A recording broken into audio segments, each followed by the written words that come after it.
বাগেরহাটের মোংলা বন্দরে শুল্ক কোটায় আনা সাবেক ৩ সংসদ সদস্যের বিলাসবহুল ল্যান্ড ক্রুজার গাড়ি নিলামে উঠেছে।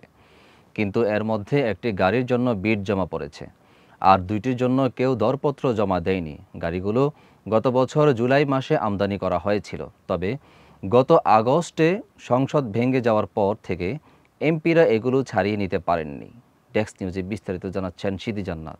বর্তমানে মোংলা বন্দরে অনেক গাড়ি দীর্ঘদিন ধরে পড়ে আছে, যার ফলে বন্দরের কার্যক্রমে বিঘ্ন ঘটছে। মোংলা বন্দরের কর্তৃপক্ষ জানায়, প্রতিবারই নিলামের আয়োজন করা হলেও গাড়িগুলো বিক্রি হচ্ছে না। এর ফলে বন্দরের শেড ও ইয়ার্ডে গাড়িগুলো পড়ে অকেজো হয়ে যাচ্ছে। সরকারি নির্দেশনা অনুযায়ী আইনি নোটিশের পর এসব গাড়িকে নিলামে তুলতে হয়েছে। তবে প্রত্যাশিত ক্রেতা না পাওয়ায় বিক্রি কাজ চলছে ধীর গতিতে।